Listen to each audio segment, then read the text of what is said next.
여러분 안녕하십니까? 흔들리지 않는 절대 진리 영어 영역의 윤종호 선생입니다. 지난 12일 이 수능을 출제하고 있는 교육과정평가원이 출제한 2015학년도 첫 시험인 6월 모의평가가 끝났습니다. 영어 영역 난이도 매우 쉬웠습니다. 너무 쉬워서 문제가 많다, 변별력이 없다. 학생들, 선생님들 모두 다 멘붕이다 등등 논란이 많았습니다. 그런데 이렇게 쉬웠다고 하는 이 시험에 만점인 학생의 경우는 그렇게 많지 않았습니다. 아니, 대부분이 만점이 아니었습니다. 95% 이상이 만점을 받지 못했죠. 사실 오늘은 저와 함께 이 고민하고 모색할 친구들은 바로 이렇게 만점을 받지 못한 대다수의 학생들입니다. 바로 이렇게 쉬운 수능 영어에서 만점을 받지 못했다라고 하는 것은 어찌 보면 우리에게 또 다른 기회가 온다고도 할 수 있습니다. 어렵지 않은 영어에서 어떻게 조금만 더 제대로 방향을 잡고 노력하면 만점이 아닌 역전 드라마를 만들어낼 수 있는 좋은 기회가 있을 텐데 그걸 오늘 여러분과 함께 생각해 보도록 하겠습니다. 자, 그럼 TBS 기적의 TV 상담받고 대학 가자. 쉬워지는 2015 수능 영어의 생존법, 6월 모의평가 분석과 수능 영어 고득점 학습법 지금 시작합니다.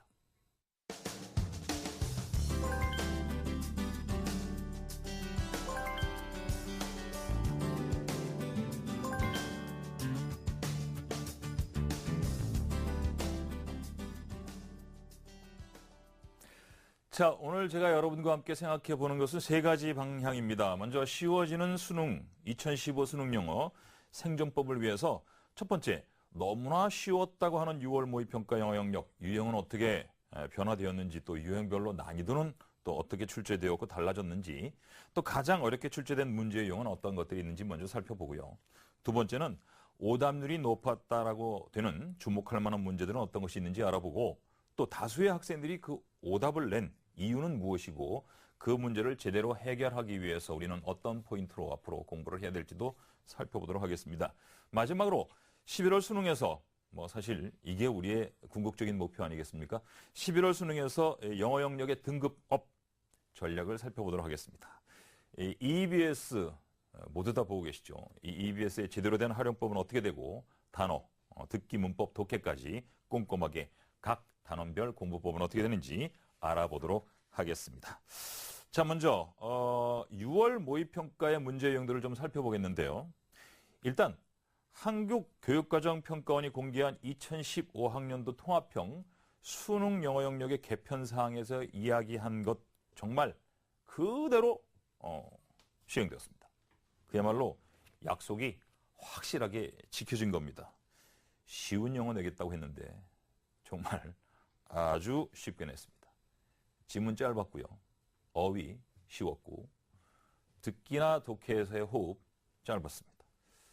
여러분이 많이 걱정했던 문법도 익숙한 문법에다가 그 문법 사항에 대한 부분도 굉장히 압축적으로 쉽게 나와서 난이도가 느껴지지 않을 정도라고 하는 친구들이 많았습니다. 물론 상위권에 있는 친구들의 반응이었죠. 자, 이 6월 모의평가의 영어 영역 전체적으로 분석을 해보면 가장 큰 변화는 약속된 대로 빈칸 추론 엄청나게 축소됐습니다. 원래 장문 독해도 마지막에 이제 빈칸이 하나 들어있는데 그것까지 합치면 8문제가 있는데 그 8문제의 빈칸 중에서 4문항이 줄었습니다. 그래서 4문항만 나왔고요. 반 토막이 났죠. 그러나 주목할 것은 여전히 난이도는 상당히 높았습니다. 문제수가 줄었지만 그러나 여러분 생각해 보세요. 문법 한 문제 때문에 얼마나 많은 공부를 했습니까? 빈칸 추론 줄었다고 해도 여전히 그 파괴력은 대단하다는 것을 알 수 있고요. 또 문제의 난이도를 낮추기 위해서 A형에서만 출제됐던 A, B형으로 나눠졌을 때 A형으로만 출제됐던 그 안내문의 내용 일치가 2문항이 출제되었습니다. 특이할 것은 이 간접 쓰기 유형이 확대됐다는 사실인데요. 평소 때 5문항이 나왔었는데 7문항이 출제되었습니다. 요거 주목해야 할 이유가 고난도 문항으로 확대될 가능성 있다라는 생각 들고요. 구체적으로 살펴보면 글의 흐름에 무관한 문장 찾기가 한 문제에서 2문제로 늘어나서 또 이어질 글의 순서 배열이 또 한 문제에서 2문장으로 늘어나서 이렇게 간접적으로 글을 쓰는 문제 유형이 늘어나고 있는 상황을 좀 주목해 볼 필요가 있겠습니다. 장문에 있는 순서도 역시 계속 진행 한 문항 나오고 있고요. 삽입 위치 한 문항이고 문제 요약, 문항 요약, 문단 요약이 또 한 문항 계속 출제되고 있습니다. 어법 문제는 상당히 여러분들한테 부담스러울 텐데 평이한 어법 사항이 나옴으로써 난이도 조절을 지금 하고 있는 것을 느낄 수가 있겠습니다. 그러나 이것이 이제 조금만 어법 문제가 난이도가 높아진다면, 다시 말해서 호흡 좀 길어지고 조금 복잡하고 어려운 문제, 지문을 가지고 출제된다면 또한 이것도 높아질 난이도 걱정을 좀 해볼 필요가 있겠습니다. 자, 그렇다면 다음으로 넘어가서 6월 모의평가의 고난도 주요 문항들은 어떻게 되는지 정밀적으로 분석해 보도록 하겠습니다. 전체적으로 6월 모의평가 영어 영역의 분석을 해보면 고난도 문제 문항들을 직접 살펴보고 좀 더 자세하게 좀 집중적으로 공략해 보도록 하겠습니다. 먼저 쉬운 영어를 출제하겠다라는 약속답게 난이도 상, 다시 말해서 30%, 40% 정도의 정답률을 낸 문제는 거의 없었습니다. 그래서 그렇지만 난이도 중의 문제들이 상당히 나타나고 있었는데요. 바로 빈칸 추론 문제, 앞에서 말씀드렸던 것처럼 빈칸 추론 문제들이 난이도 중의 문제로 나왔었습니다. 첫 번째로 살펴볼 문제는 바로 정답률 62%였던 가장 그래도 어려운 문제 중에 하나였던 31번 문제인데 화면 함께 보시죠. 자, 이 문제였습니다. 자, 여러분 함께 보시면 이렇게 시작되고 있는데요. The origins of contemporary Western thoughts 그랬죠. 그래서 현대의 서양 사상의 기원을 따져보고 있죠. 그것이 추적되어서 트레이스돼서 거꾸로 올라가 보니까 어디까지 갔냐면 황금 시대로 갔습니다. 고대 그리스라는. 그런데 그때는 어떤 시대였냐면 그리스의 사상가들이 lay the foundations 그랬죠. 그래서 기초를 두었습니다. For modern Western politics, philosophy, science and law. 그래서 서양의 정치, 철학, 그리고 과학, 그리고 법에 대한. 그런데 그 다음을 주목하셔야 돼요. 뭐냐면 novel이라는 단어가 나오는데 이게 소설이 아니고 새로운입니다. 새롭다라는 이 단어는 영어를 쓰는 사람들이 굉장히 중시하는 단어예요. 새 것은 좋은 것이다. 이건 우리하고 반대죠. 옛 것이 좋은 것이요. 이게 이제 우리의 사고방식인데 새로운 접근법은 was to pursue, 추구하는 거예요. rational inquire through. 근데 rational, 합리적인 추구를 탐구를 했는데 through가 중요해요. 뭘 통해서 했냐면 adversarial. 이 단어가 굉장히 어려운 단어로 나와서 밑에 이제 각주가 달려 있습니다만은 서로 상반된 입장에서의 토론을 통해서 만들어냈다. 그러면서 이제 그것이 다시 빈칸으로 나가면서 가장 좋은 방식 이렇게 얘기하고 있는데 그 방식은 뭘 하는 것이다 라고 했습니다. 그 다음 문장을 가보면요. 선택지에도 나와 있지만 philosophy에서 어쩌고저쩌고 쭉 나왔습니다. 그리고 밑에 다시 한번 adversarial이라는 단어가 나왔죠. 대립관계의 이런 단어가 나오는데 선택지를 한번 보도록 하겠습니다. 선택지 보시면 첫 번째 forcing, 강요한다는 거죠. 그래서 적에게 그것을 강요한다. 두 번째는 conventional standard, conventional이라는 게 지금까지 계속되었다는 겁니다. 이건 새 것이 아니죠. 옛 것입니다. 그다음에 세 번째 보니까 testing it against. 여러분 전치사 against를 학습해 두셨습니까? 그럼 이 문제는 3번이 답이라는 걸 알 수 있습니다. 왜냐하면 against라는 말이 상반된 것, 싸우는 것, 등지는 것 이렇게 되는 거고요. 여기서 아까 새로운 접근법은 뭘 통해서 한다고 그랬죠? adversarial이라는 단어가 나왔습니다. 그게 바로 적대 관계인데 이 적대 관계라는 어려운 단어가 선택지 against라는 쉬운 전치사로 연결되는 것을 아는가라는 것을 묻는 문제였습니다.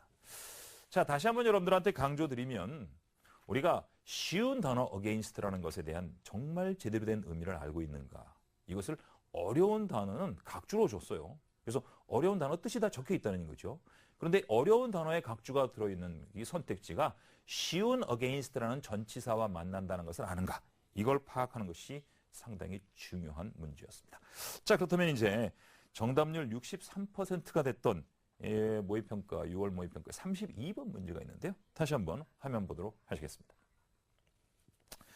자, 이 문제는 역시 첫 문장에서 I would like to라고 해서 이 첫 문장 좀 주목해줘요 라고 하는 것을 이 사람이 지금 그래서 보여주고 있습니다.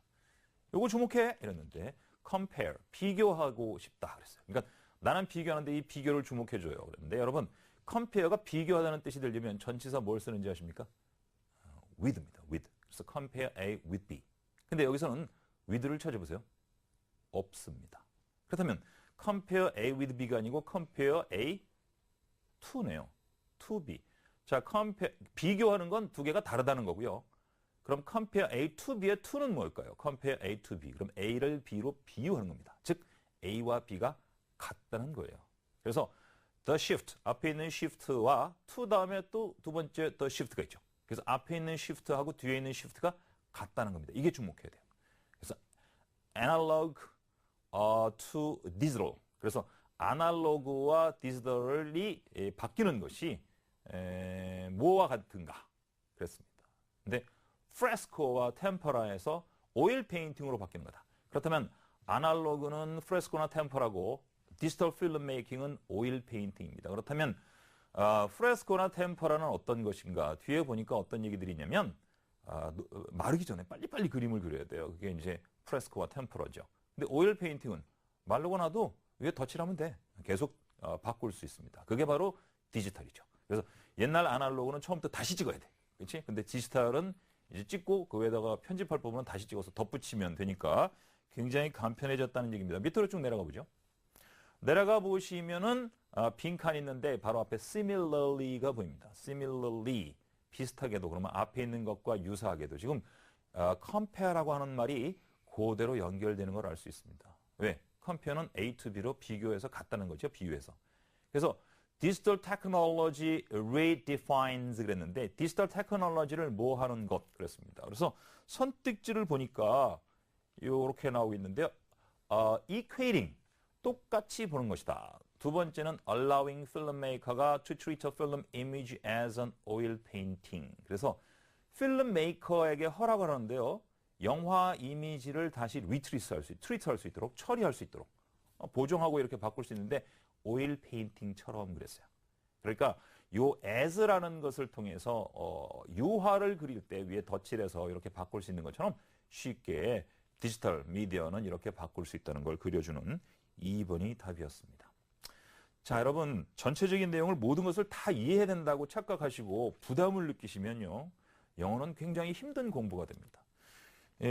여러분 부모님들이나 윗세대 사람들은 영어를 굉장히 힘들게 했어요. 왠지 아십니까? 영어를 딱 만나는 순간 급부담 느끼는 거예요.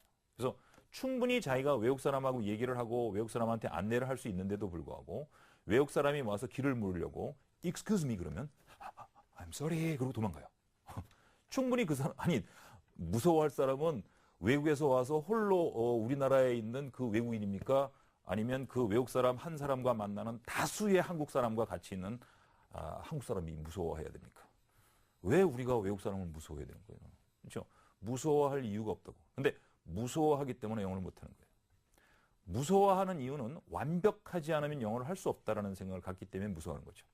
저 안 되면 왜? 뭘 도와줘? 그럼 우리말로 얘기해도 돼요. 그럼 그 사람이 영어로 막 얘기할 거예요. 잘 못 알아듣겠는데 야 천천히 말해봐. 이렇게. 그래도 모르겠는데 야 그러면 글로 써봐. 그러면서 글로 써봐. 이렇게. 아니면 손가락으로 가르쳐봐. 충분히 이래서 커뮤니케이션을 할 수 있어요. 이 독해에서도 여러분이 가장 중요한 건 첫 문장에서 이 사람이 뭘 얘기하는지를 파악하는 것은 대단히 중요합니다. 뒤에 가서 좀 자세하게 말씀드리겠습니다. 이어서 67%의 오답률을 보였던 33번 문제 역시 한번 잠깐 보시겠는데 보시죠. 여기 보시면 빈칸 A, B가 들어가는 겁니다. 이건 연결사 고르는 문제죠. 근데 이 문제는 여러분 이렇게 푸시면 됩니다. when이라고 시작됐는데요. when으로 나오면 어떤 상황이 주어지고 그런 상황에서 이렇게 나왔어요.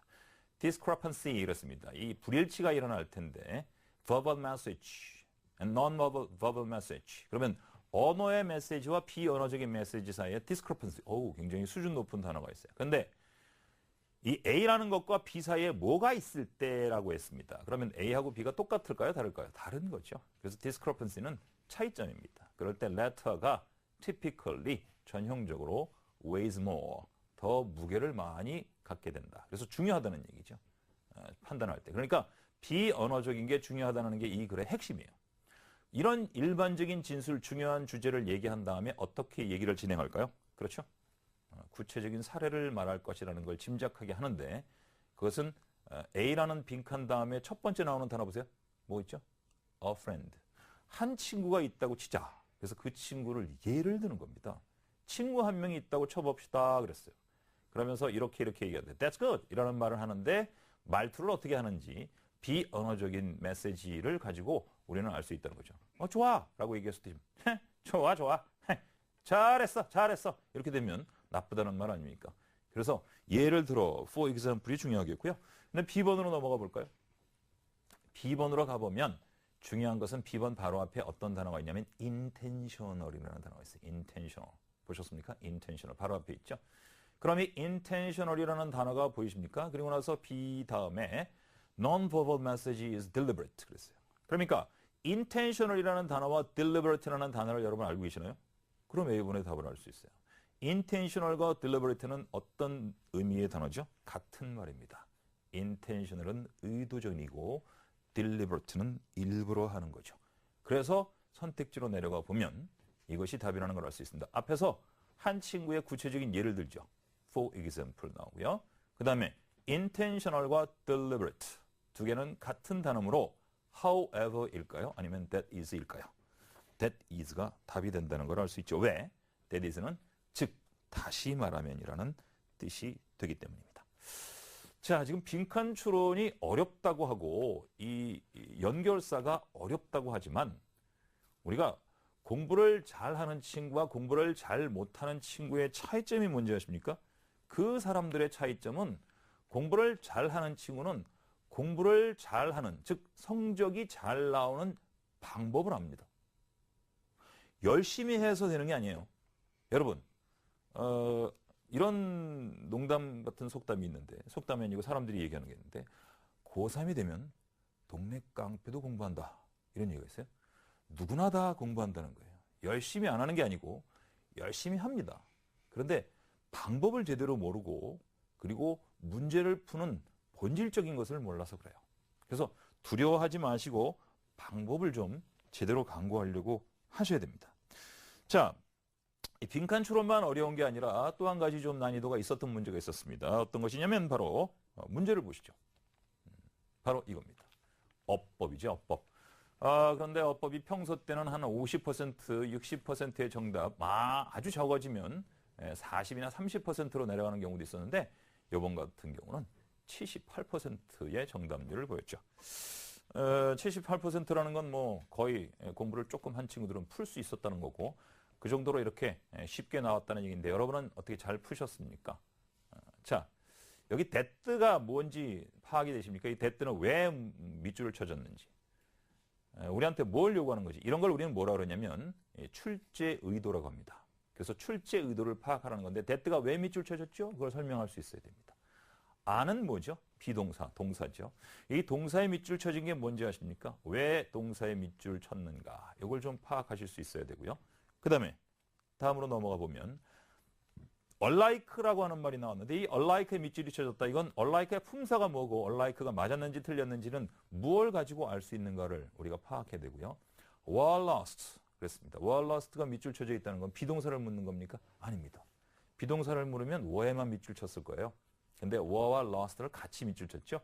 이것은 우리에게 뭘 묻는 거죠? 바로 수동태를 묻는 겁니다.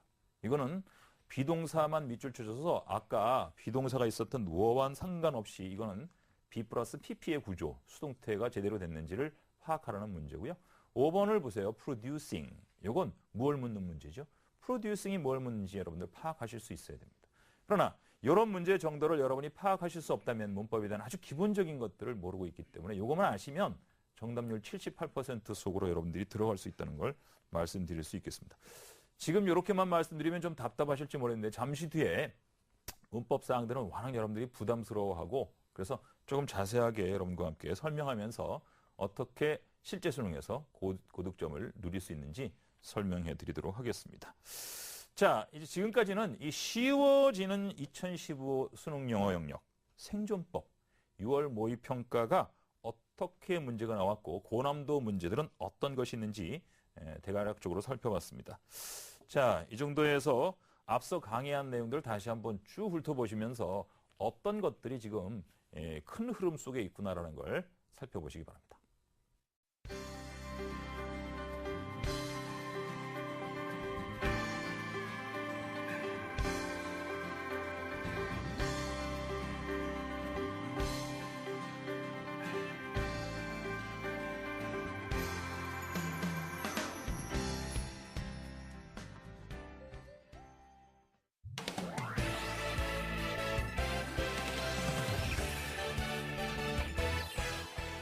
나에게 맞는 수시 육회 지원 전략을 세워라. 시민의 방송 TBS가 최고의 입시 전문가들과 함께 TBS 2015학년도 대학 입시 정보 설명회를 개최합니다. 7월 20일 일요일 오후 2시 서울시청 8층 다목적홀. 7월 22일 화요일 오후 2시 강동구민회관. 7월 24일 목요일 저녁 6시 30분 구로구민회관에서 펼쳐지는 이번 입시정보설명회는 TBS 교통방송 홈페이지를 통해 신청 가능하며 문의 전화는 02-311-5441번에서 2번까지입니다. 학생부 종합전형을 비롯한 수시전형 지원 전략을 TBS 2015학년도 대학 입시정보 설명회에서 세워보시기 바랍니다. 본 입시정보 설명회는 무료로 진행됩니다.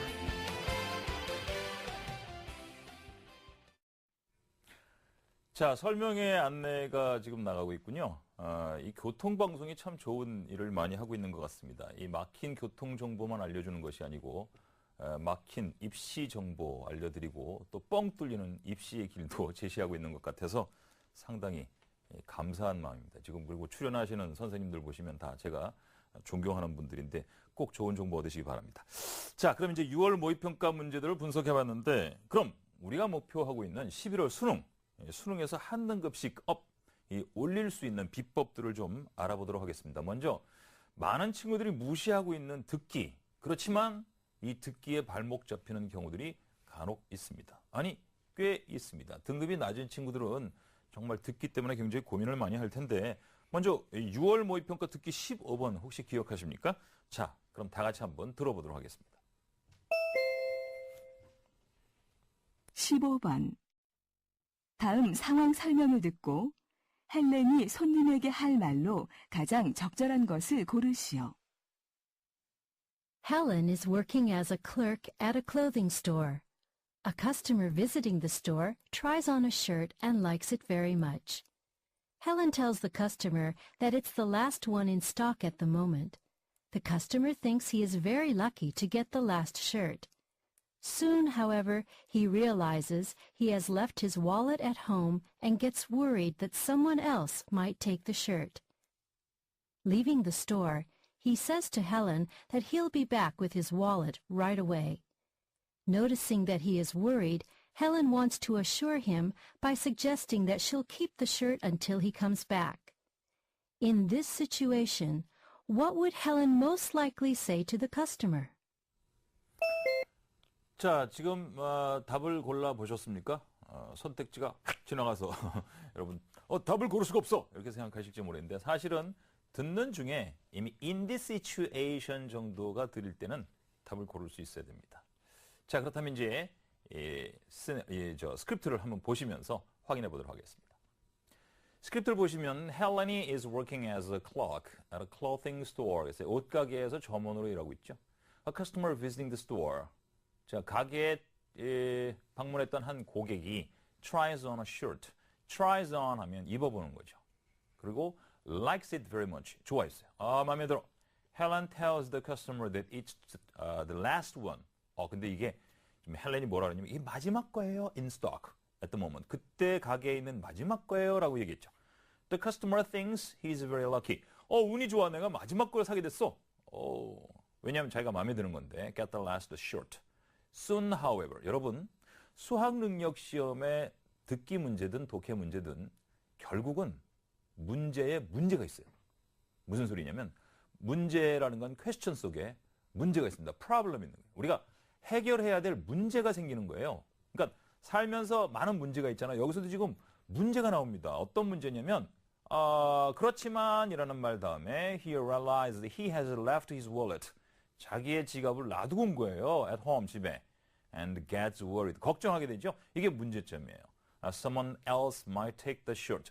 다른 사람이 이거 사가면 어떡하지? 라는 걱정을 하기 시작합니다. 자, 이러한 걱정을 가지고 있는 사람에게 이제 헬렌이 해결책을 제시하는 것이 바로 수학능력 시험의 큰 틀입니다. 독해에서도 마찬가지입니다. 어떤 문제점이 나오면 그 문제점에 대한 해결책이 답이에요. 그래서 가게를 떠나면서 그 남자가 말하는데 헬렌에게 곧 돌아오겠다. 지갑을 가지고 무지하게 셔츠가 마음에 드는 사람이야. 그렇지? 근데 noticing that he is worried. 그가 걱정하는 것을 눈치채고 Helen wants to assure him. 안심시키고 싶은 거예요. By suggesting 이렇게 제안하면서 He'll keep the shirt until he comes back.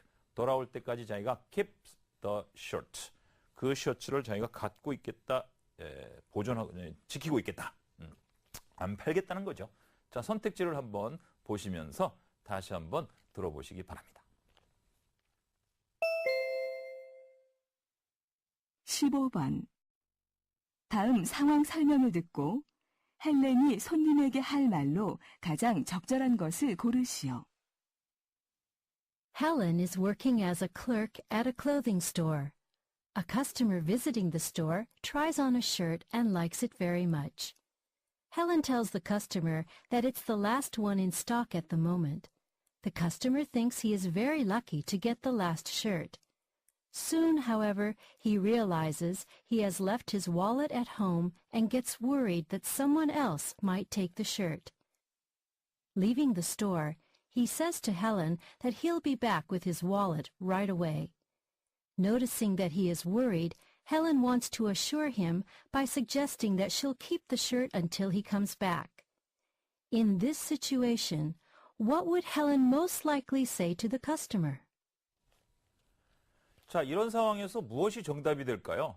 85%가 정답을 냈다는 것은 정확하게 알고 답을 낸 친구들이 정확하게 85%는 아닐 거예요. 그래서 85% 중에 한 75% 정도가 아니면 80% 정도라고 해도 많은 친구들 중에 이제 찍어서 맞춘 친구들도 있다고 본다면 모르고 제대로 이해 못한 친구들이 한 20% 이상이 될 텐데 그 친구들이 왜 틀렸을까?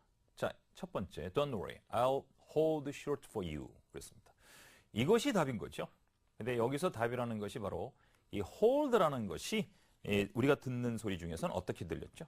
keep이라는 말로 들렸습니다. keep.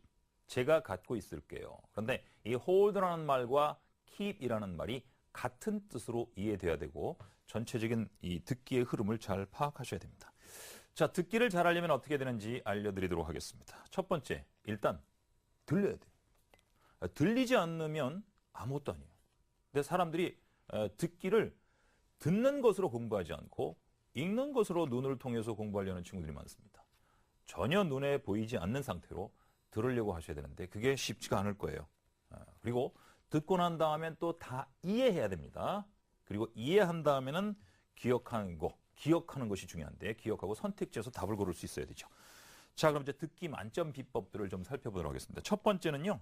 짧은 단위로 잘라서 따라하면서 듣는 연습을 하셔야 됩니다. 이게 왜 중요하냐면 여러분 기억하셔야 됩니다. 네가 소리 낼 수 있는 만큼 들을 수 있다.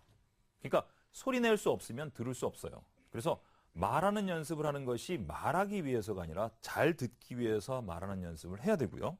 그다음에 두 번째는 조금 더 긴 단위. 그래서 영어의 호흡을 늘려야 됩니다. 그래서 긴 단위를 따라 듣고 또 받아 적는 연습까지 해보셔야 됩니다. 세 번째가 이제 문제를 듣고 바로 이해하면서 답을 고를 수 있는 능력까지 키워야 되는데 듣고 바로 따라하는 훈련을 평소에 해두시는 것이 중요한데 이걸 바로 섀도우 스피킹이라고 합니다. 그래서 섀도우 스피킹을 끊임없이 하면 연음이나 또는 액센트 이런 것들에 대한 발음, 그래서 들리는 연습을 할 수 있게 되는 것이고요. 이렇게 내 입에서 원어민의 소리가 나오기 시작한다 그러면 영어에 대한 자신감, 이 자신감은 곧 흥미와 연결됩니다. 그래서 흥미와 자신감을 갖기 위해서라도 소리내서 연습하는 게 중요한데 가장 중요한 것은 그럼 무엇을 가지고 들어야 되느냐, 어떤 문제집을 사야 되느냐, 문제집 살 필요 없어요. 듣기는 기출문제만 열심히 공부하시면 됩니다. 기출문제를 가지고 천천히 문제풀이도 해보고 따라하는 연습하고 난 다음에 EBS의 듣기 교재만 열심히 충분히 반복해서 따라하시고 연습하시면 듣기 충분히 다 맞습니다. 기억하십시오. 쉬운 수능에서 듣기는 만점이 선택이 아니고 필수입니다. 자, 그 다음에 이제 문법으로 좀 넘어가 보도록 해야 되겠죠. 6월 모의평가 문법 문제 한번 다시 보시겠습니다. 첫 번째 이 that는 무엇을 얘기하느냐, 아까 질문을 던졌는데 이것은 바로 뒤에 동사가 나오는 걸 받고 있는 관계대명사죠. 그래서 관계대명사로 that가 사용될 수 있는가라는 건데 문제가 없었습니다. 두 번째는 이 at the beginning of the 21st century라고 하는 것이 지금 부사구고요. 이 부사구를 가로로 묶을 수 있어야 돼요. 그래서 부사구를 가로로 묶으면 그 다음에 카마 다음에 나오는 popularity라는 명사가 다음에 처음 나오는 명사가 바로 주어입니다. 이 주어가 of로 묶여져 있고 and pastries로 묶여져 있는 건데 그리고 나서 are라는 동사를 만난 것을 아셔야 됩니다. 즉 주술 관계를 파악해야 되는데 이 a의 주어가 뭐죠? popularity. 그럼 2번이 답이라는 걸 알 수 있습니다. 왜? popularity에는 s가 없죠. 단수기 때문에. 그다음에 이제 세 번째로 가봅시다. 세 번째는 어떤 것이냐면 alike가 나왔는데 이 bakers와 consumers 둘 다에게 똑같이 그래서 부사로 사용되고 또 형용사로 사용됩니다. 이것은 alike와 like를 비교할 수 있어야 되는데 like가 사용되면 이것은 전치사로 뒤에 목조가 바로 나와야 되고요. alike는 뒤에 아무것도 없어도 된다. 전혀 문제없는 그런 지금 구조를 보고 있습니다. 자, 네 번째는 were lost가 나왔는데 were lost 수동태 괜찮느냐? 괜찮죠. 왜냐하면 were lost가 아니라 그냥 lost를 사용했으면 뒤에 목적어를 써야 되는데 목적어 없이 뭐뭐가 상실된다. 앞에 있는 것이 상실된다. 수동태는 목적어가 주어가 되는 거니까 목적어를 쓸 필요가 없게 되는 거죠.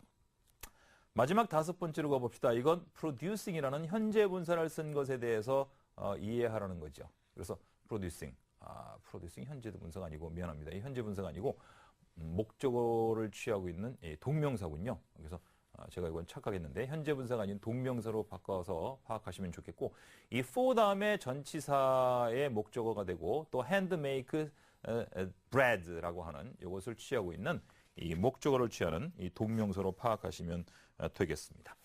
자, 그럼 이제 그 다음으로 넘어가서 이 문법 문제는 지금처럼 우리가 어떤 부분의 포인트냐라는 것을 파악하는 것이 중요하겠습니다. 조금 전에 봤던 것처럼 이제 ing가 나오면 현재 분사냐 동명사냐라고 하는 것을 구별하는 것. 사실은 이건 현재 분사와 동명사를 구별하는 건 큰 의미는 없을 수도 있어요. 왜냐하면 우리나라는 현재 분사와 동명사를 많이 구별하지만 영어에서는 ing 폼이냐 아니면 pp 폼이냐 이렇게 구별을 하거든요. 어쨌든 지금 문법 용어로는 동명사가 되는 것이 정확하겠습니다. 자, 그러면 이제 그 다음에 문법 문제 어떻게 공부하면 좋은지에 대해서 간단하게 살펴보도록 하겠습니다. 문법 문제가 워낙 쉬운 문제가 나왔기 때문에 문법에조차도 여러분이 이제 큰 난이도를 느끼지 못하고 그냥 무시하는 일이 생길지 모르겠는데 문법은 절대로 무시하면 안 됩니다. 왜냐하면 문법은 아주 중요합니다. 영어를 제대로 공부하기 위해서는 문법을 공부해야 되는데 문법을 부담감만 갖지 마시고 문법은 어떻게 공부하면 좋은지를 좀 생각해 보도록 하겠습니다. 자, 문법을 공부할 때 가장 중요한 자세는 뭐냐면 그 언어를 사용하는 사람들의 의식 구조가 반영된 것이 문법이다. 이런 것을 먼저 아셔야 됩니다. 자, 영어권에 있는 사람들은 가장 중요한 것이 뭐냐? 이제 칠판에서 잠깐 좀 설명을 해드릴게요. 영어권에 있는 사람들이 가장 중시하는 것은 뭐냐면 중요한 것을 먼저 말한다는 거예요. 중요한 것이 뭡니까? 중요한 것이 영어를 쓰는 사람들은 주어가 가장 중요해요. 누가? 라고 하는 거예요. 근데 이거는 우리말에서도 주어는 중요해요. 그죠? 근데 주어 다음에 중요한 것이 달라져요. 우리는 그 다음에 목적어. 그러니까 목적어가 있는데 그 목적어를 수식하는 말이 또 붙으면 그 수식하는 말, 수식어구가 중요하게 생각되는 거죠. 그리고 그 다음에 목적어, 그리고 부사, 뭐 이런 식으로 한참 나온 다음에 마지막에 뭐가 나오죠? 동사가 나옵니다. 그런데 영어에서는 이 동사가 중요하다고 봅니다. 그래서 영어에서는 누가 뭐를 했다라는 것을 중시합니다. 그런데 이 누가 뭐를 했다라고 하는 주어와 동사가 있을 때 영어에서는 이제 주어가 있고 동사가 있잖아요. 근데 이 주어가 길어지는 경우가 있어요. 이 주어가 길어져서 동사가 이렇게 뒤로 자꾸 밀린다는 거죠. 이렇게 밀릴 때 바로 이 주어가 길어진 것을 동사와 잘 연결시킬 수 있는가? 요걸 묻는 문제가 반드시 출제된다는 것을 여러분 꼭 기억하시고요. 이 주어의 수, 인칭, 그리고 이 동사의 시제, 그리고 태, 화법, 가정법 이런 모든 것까지도 아주 꼼꼼하게 따진다는 것을 여러분 꼭 기억하시기 바랍니다. 영어권에 있는 사람들은요, 무지하게 따져요. 우리는 그렇게 많이 따지지 않습니다. 영어권에 있는 사람들이 얼마나 많이 따지냐면 수를 일단 따져요. 그래서 복수가 되면 반드시 s를 붙여야 됩니다. 물론 불규칙 변화를 하는 것도 있지만 우리는 복수 단수 그렇게 따지지 않습니다. 몇 개인지 따지지 않아요. 걔네들은 누구 건지 분명하게 따집니다. 우리는 대충 우리 그래요. 그렇죠? 그래서 그냥 혼자 살면서도 우리 집. 동생과 나밖에 없는데 우리 동생 이렇게 얘기하죠. 그리고 극단적으로 얘기하면 우리 마누라 이렇게 얘기합니다. 영어로 옮겼을 때 our wife 큰일 납니다. 공동의 소유가 되죠. 네 것과 내 것을 분명하게 따지고 수를 따지고 언제 했는지 누가 했는지 그리고 당했는지 했는지를 꼼꼼하게 따지는 그네들의 문화가 문법에 녹아있다는 사실을 꼭 기억하시면 훨씬 쉽게 접근하고 해결할 수 있겠습니다. 자, 그렇다면 이제 문제집을 어떤 것을 가지고 공부해야 되는지를 궁금해하고 또 고민하는 친구도 있습니다. 문제집은 뭘 사야 되는지, 또 문제집은 어떤 것을 얼마나 풀어야 되는지, 그리고 EBS는 다 봐야 되는지, 뭐 이런 고민들을 많이 합니다. 결론부터 말씀드리겠습니다. 지금 당장 기출문제를 시작하세요. 기출문제가 어떤 출판사에서 나오는 어떤 비싼 어떤 화려한 문제집보다 더 좋은 가장 최고의 양질의 문제라는 것을 기억하십시오. 수학 선생님들한테 물어보세요. 기출문제만 잘 풀어도 기본적으로 3, 4등급은 그냥 맞고 들어간다. 이렇게 얘기하죠. 영어도 마찬가지입니다. 그리고 나서 EBS 꼭 하시기 바랍니다. 그러면 그 다음은 끝. 뭐 요즘 여러분은 공부하느라고 잘 못 보겠지만 어떤 코미디언이 당황하지 않고 뭐 하면서 끝 이렇게 하는데, 당황하지 않고 기출문제와 EBS 보고 끝 이렇게 생각하시면 됩니다. 자, 기본이 아직 모자라는 경우도 역시 당황하지 않고 EBS 문제. 근데 너무 어려워요.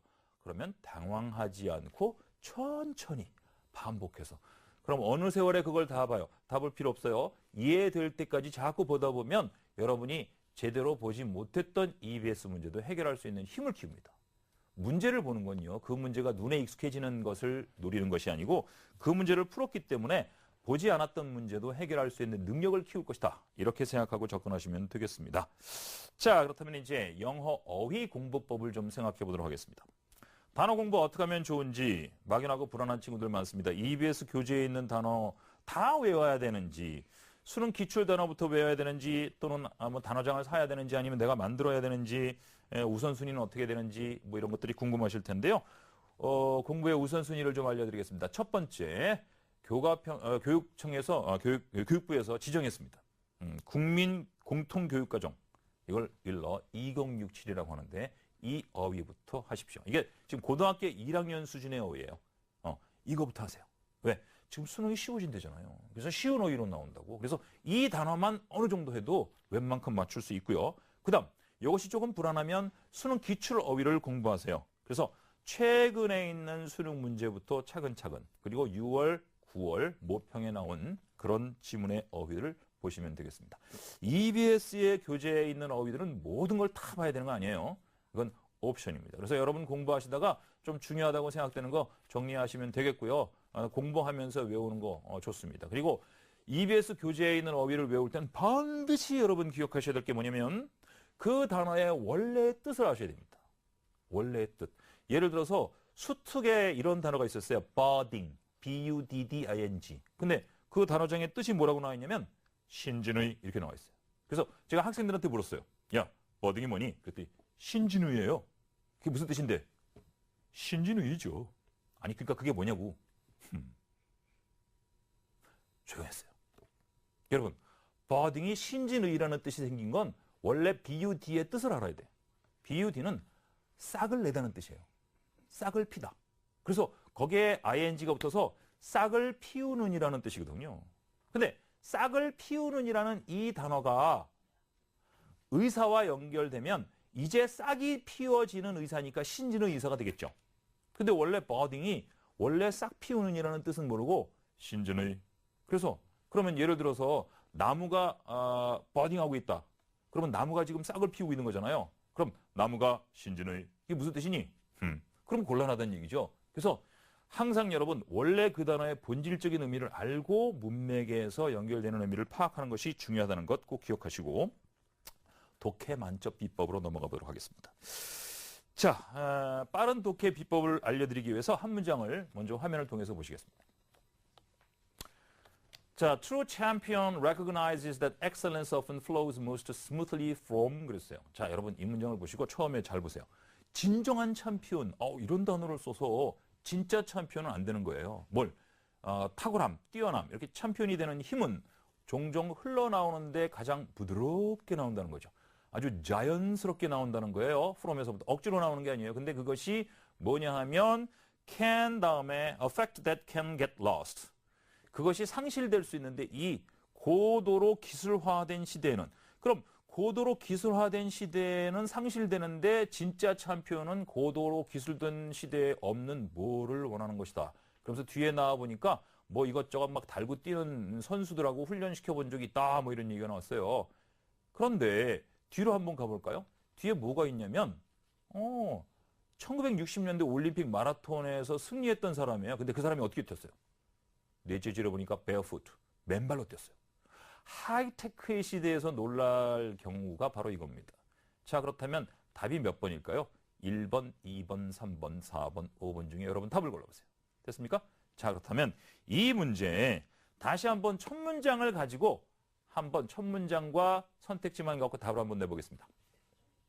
진정한 챔피언은 안다니까요. 탁월함. 이것은 자연스럽게 흘러나온다. 뭐로부터? 이 고도로 테크니컬한 시대에서는 사그라졌던 맨발로만 뛰어도 훌륭하다, 충분하다. 뭐예요? 탤런트입니까? 페이션스입니까? 심플리시티입니까? 제너러시티입니까? 컨피던스입니까? 그렇죠? 심플리시티. 단순성입니다. 그래서 고도로 복잡해진 이러한 기술 시대에 너무 복잡해지는 것은 자연스럽게 흘러나오는 게 아니죠. 그래서 3번이 답이라는 걸 충분히 여러분 아실 수가 있는데 이런 포인트를 여러분이 파악하시려면 어떻게 해야 될까? 다시 한번 기억해 하셔야 될 건 이겁니다. 많은 학생들이 오해하고 있습니다. 착각하고 있는데 문제를 제대로 풀기 위해서는 첫 문장부터 끝 문장까지 완전히 다 해석을 해야 된다. 이렇게 착각하는 경우가 많습니다. 여러분, 독해는 해석이 아닙니다. 서양 사람들이 글 쓰는 것에서 가장 중요한 건 뭐래요? 앞부분에서 중요한 얘기를 가장 강조하고 있다는 사실을 여러분 꼭 기억하셔야 됩니다. 그래서 이 첫 문장을 잘 보고 이 첫 단어를 왜 그렇게 썼지? 그걸 여러분들 찾아내셔야 돼요. 그리고 그걸 생각하면서 글의 전반적인 의도를 추론해낼 수 있어야 돼요. 이 첫 문장부터 추론하는 훈련을 계속하는 것을 우리한테 요구하는 것이 뭔지 아십니까? 그게 바로 여러분이 가장 어려워하는 빈칸 추론 문제예요. 그래서 이 수학 능력 시험 영어 영역에서 가장 중요한 게 뭐냐면 의사소통 능력인데 작가가 나한테 무슨 생각을 전달하는 건지 이걸 파악하는 것이 아주 중요하고 정확한 내용도 미리 생각해내는 힘을 키우는 것이 중요하겠습니다. 자, 지금까지 이제 수능 영어 영역의 고득점 학습 방법들을 하나하나 살펴봤는데 듣기, 문법, 어휘, 독해까지 쭉 한번 알아봤습니다. 지금까지 강의한 내용 다시 한번 쭉 되짚어 보도록 하겠습니다.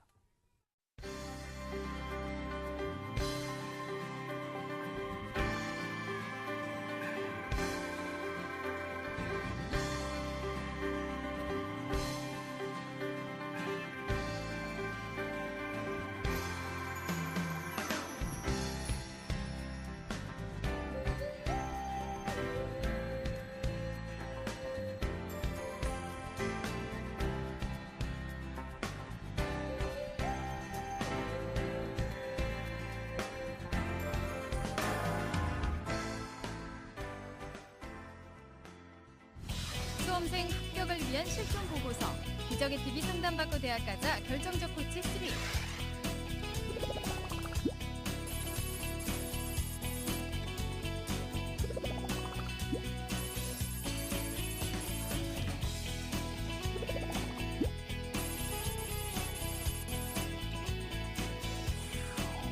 기적의 TV 상담받고 대학 가자에서 상담을 받고 2014 대입에 성공한 25명의 수시 노하우가 수록된 결정적 코치 3.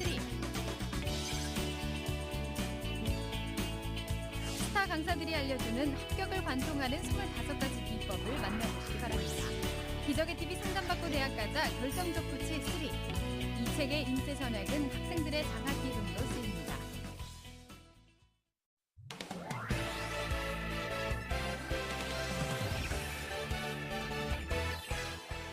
나에게 맞는 수시 6회 지원 전략을 세워라. 시민의 방송 TBS가 최고의 입시 전문가들과 함께 TBS 2015학년도 대학 입시 정보 설명회를 개최합니다. 7월 20일 일요일 오후 2시 서울시청 8층 다목적홀. 7월 22일 화요일 오후 2시 강동구민회관.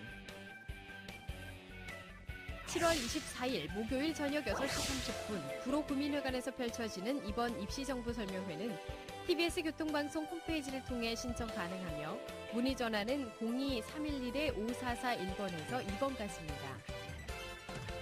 학생부 종합전형을 비롯한 수시 전형 지원 전략을 TBS 2015학년도 대학 입시 정보 설명회에서 세워보시기 바랍니다. 본 입시 정보 설명회는 무료로 진행됩니다.